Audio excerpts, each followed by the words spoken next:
Ya, terima kasih teman-teman wartawan, media, insan pers yang saya cintai dan banggakan.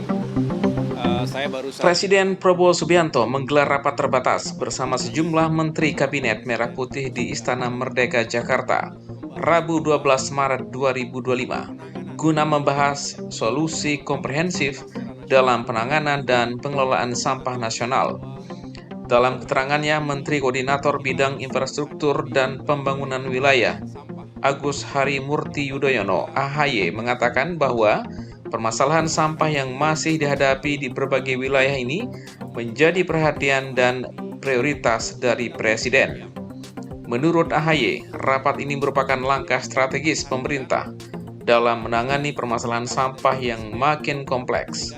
Pembangunan, kesadaran, dan kepedulian masyarakat dalam menangani persoalan sampah menjadi hal yang sangat penting. Salah satunya dengan meningkatkan pendidikan dan sosialisasi mengenai pengelolaan sampah sejak dini di sekolah.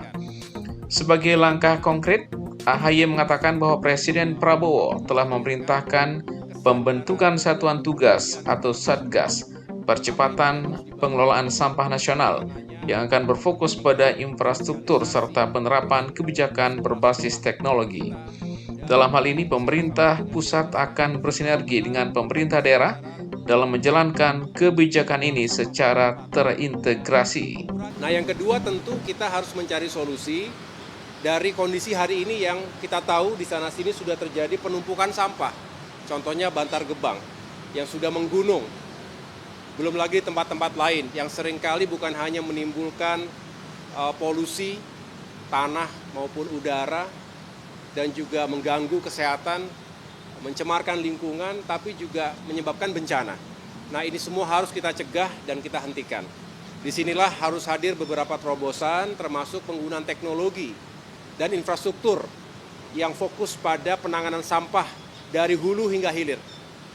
Dari mulai sumbernya, rumah tangga, industri, sentra-sentra komersial, dan semua yang memproduksi sampah.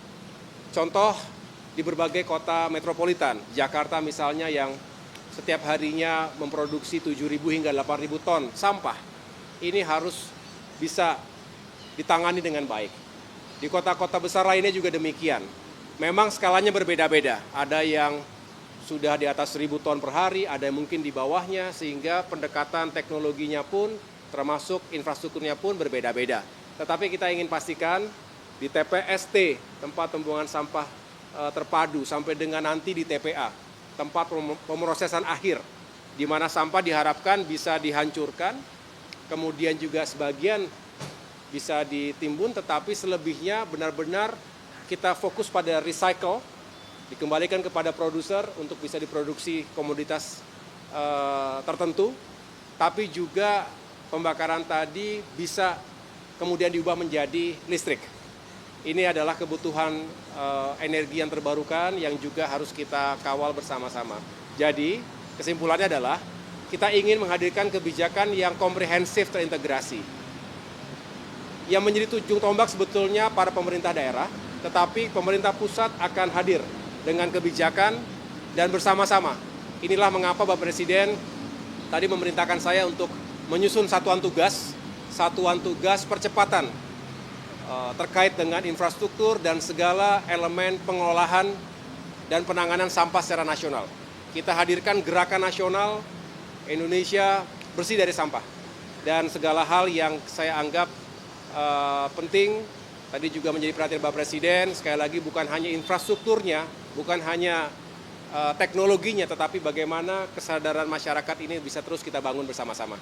Demikian yang dapat saya sampaikan.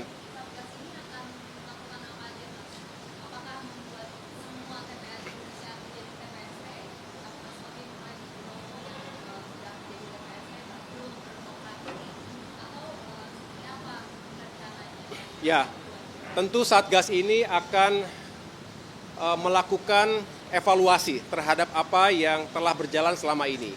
Ada Perpres nomor 35 tahun 2018, artinya sudah berjalan sekitar 7 tahun.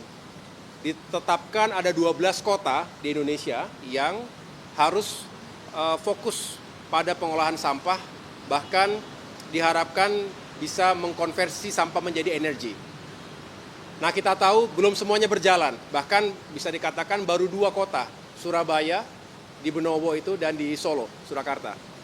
Tempat lain masih ada tantangan di sana-sini. Disinilah kita ingin mengevaluasi mana saja yang perlu dicarikan solusinya. Nah, nanti terkait dengan pengolahan di TPA, kita harus pastikan, karena sekali lagi setiap daerah, setiap kota itu beda-beda skalanya. Nah, kita ingin pendekatannya adalah seefektif mungkin. Tidak boleh parsial sehingga justru tidak tepat sasaran, kurang efisien, dan akan berkepanjangan. Kita harus hadirkan yang berkelanjutan betul. Dan ini yang akan kami garap, dan tentunya kita juga akan bekerja sama dengan berbagai kementerian lembaga lainnya. Perlu penganggaran, perlu eksekusi yang baik, dan koordinasi dengan pemerintah daerah menjadi suatu keharusan.